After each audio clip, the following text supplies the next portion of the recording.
Hey there! Thanks for watching today's video. I got an Ultra Sun and Ultra Moon giveaway going on, so if you're interested, be sure to check that out. Also, it's the last time I'll be selling the Beware of Me merchandise this year, so if you're looking to get one, now is the last time you'll be able to do so for a while. Links will be in the description for both of them, but beyond that, I hope you're having a wonderful day, and I hope you enjoyed today's video.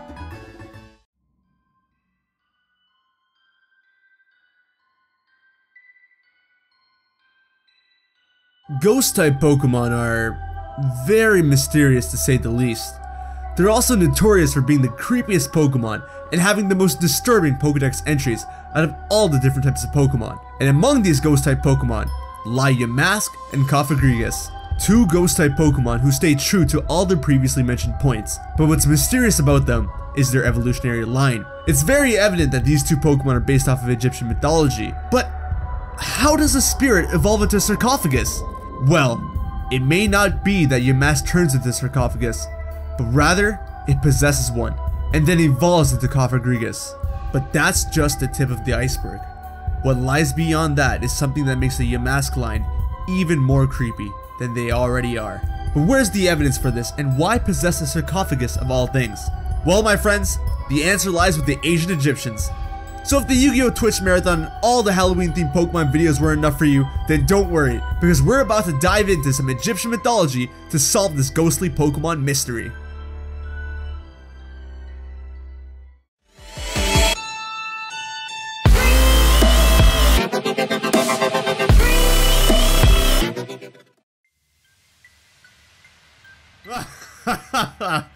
What's going on, guys?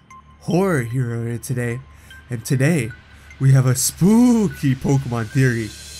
Nah, just kidding, I don't know how people do these spooky voices, I can't do it, it's not for me. But, we have a ghost type related Pokemon theory, so it kind of fits the Halloween theme. I hope you guys are all enjoying Halloween, and all the Halloween related content that your favorite content creators are bringing out for you today. I also hope that those of you that are trick-or-treating are all having fun, but staying safe while doing so. And most of all, I hope you're having a wonderful day. If you guys do enjoy this video, be sure to hero punch that like button. If you don't, hit that dislike button. Let me know how you feel. Comment down below your thoughts and opinions once you finish watching the video. Do you think that Cofagrigus is a sarcophagus possessed by Yamask? Or do you think Yamask just evolved into one? How's Halloween going for you? I'm curious to know, so be sure to let me know.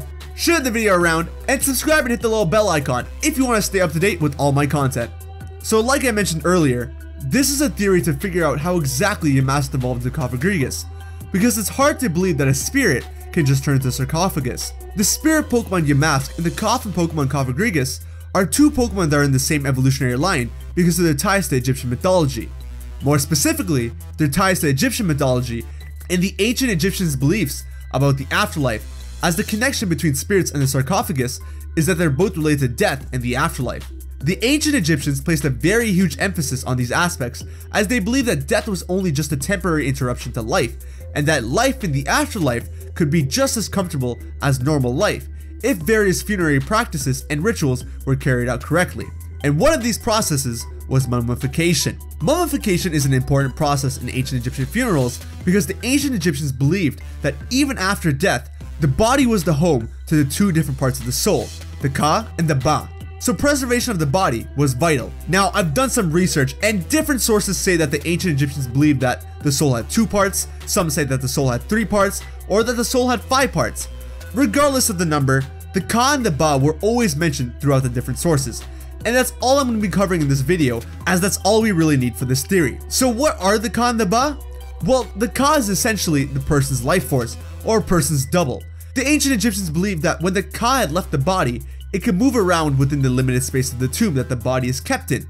They also believed that the Ka also needed the same nourishment as a person even after death. So tombs would have paintings of food all over them, and relatives of the deceased would even come and leave food in the tombs, so that the Ka could absorb the life force that they represented. The Ba, on the other hand, was essentially the personality of the deceased person.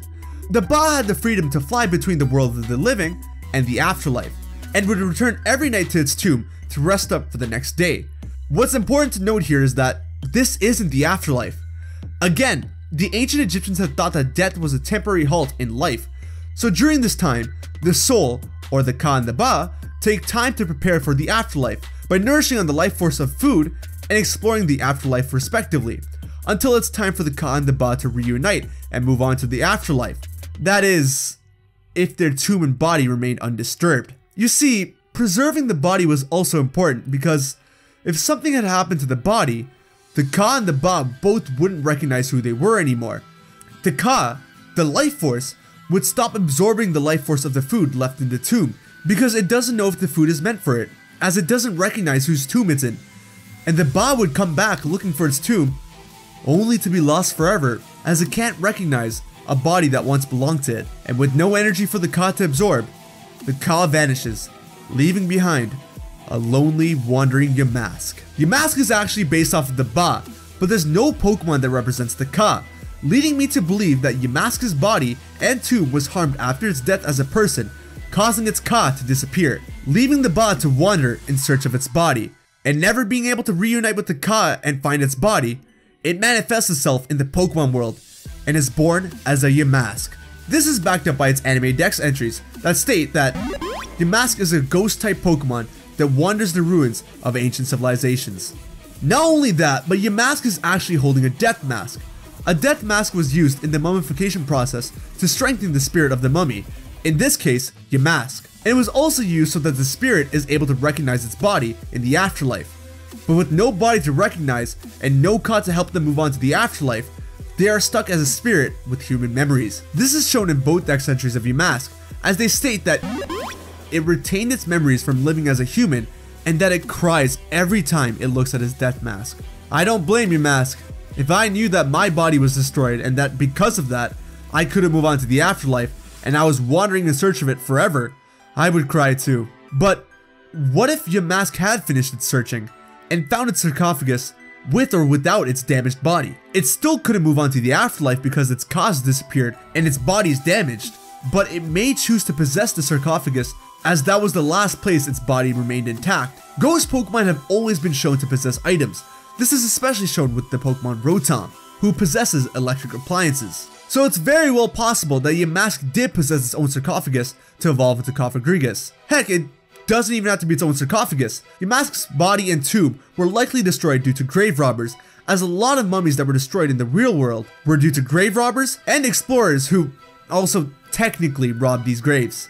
Out of an act of vengeance, Yamask could have taken over any empty sarcophagus to evolve into Cofagrigus to prevent grave robbers from harming any more souls that are trying to depart to the afterlife. This could be why Cofagrigus looks so menacing after evolving from a sad-looking Yamask, as Cofagrigus is out for revenge. And again, this is also backed up by Cofagrigus' dex entries, which state that they pretend to be elaborate coffins to teach lessons to grave robbers. Grave robbers who mistake them for real coffins and get too close end up trapped inside their bodies. Now, if this really is the case, then it would mean that Cofagrigus is really trying to minimize the amount of Yamask from living in the Pokemon world, right? I'm afraid not. So here's where it gets dark. Cofagrigus and Yamask have the mummy ability, and this is likely due to the Curse of the Pharaohs. The Curse of a Pharaoh is a curse that is believed to be cast upon any person who disturbs the mummy of an ancient Egyptian person. This curse can cause bad luck, illness, or even death. This was a curse that was made famous after the exploration team that had discovered and opened King Tut's tomb had all began dying. And it's likely that this is the same curse that's Yamask's and Cofagrigus' ability in the Pokemon games. Not only is it an ability, but I believe that it's also how Yamask is born. Take a look at Cofagrigus' final dex entry. It has been said that they swallowed those who get too close and turned them into mummies. If Cofagrigus really wanted vengeance, then what better way to do it than to make the one who turned you into Cofagrigus suffer the same fate as you, by turning that person into a mummy, destroying them from the inside, causing that person to turn into a Yamask, so that it will also eventually possess another sarcophagus to help continue the cycle of punishment and sorrow. Thanks for watching, guys. Before anything, I gotta give a shout out to two people. First off, thank you to Odd Eyes Garchomp, who suggested this theory in the comment section of one of my videos. It was a great theory, and it had a lot more evidence to go with it than you may have originally thought, so I'm very grateful that you asked me to cover it, so thank you, Odd Eyes Garchomp. I really appreciate it. And second, Thank you to Erin from Twitter for helping with the details and the research of this video, although I believe she goes by Momo for the most part. Egyptian mythology is very interesting, but it's very complicated, and Erin knows a lot about various different cultures, so she was able to help me out, so thanks a lot, Erin. She does have a Pokemon channel of her own, so I'll leave that in the description down below. I know some of my videos tend to be positive and inspiring, but this was on the dark side of things with no positive message, but it's Halloween, so, you know, why not? Once again, thanks for watching, guys. If you guys do have any theory or video recommendations, let me know. I just might cover them. I hope you enjoyed the video. I really like this theory. It got a lot more dark as the theory went on. I hope you also enjoyed the ancient Egyptian history lesson. Now obviously I summarized it, but there's a lot more to it than I mentioned, so if you are interested, I recommend checking out the description for some videos that can give you more information, or maybe you can even do some research on your own. Be sure to check out some of my other videos if you enjoyed. Check out the Ultra Sun and Ultra Moon giveaway, and beyond that, I hope you guys have a wonderful day and a spooky Halloween. Have fun and stay safe, and I'll see you in the next video, alright? Later.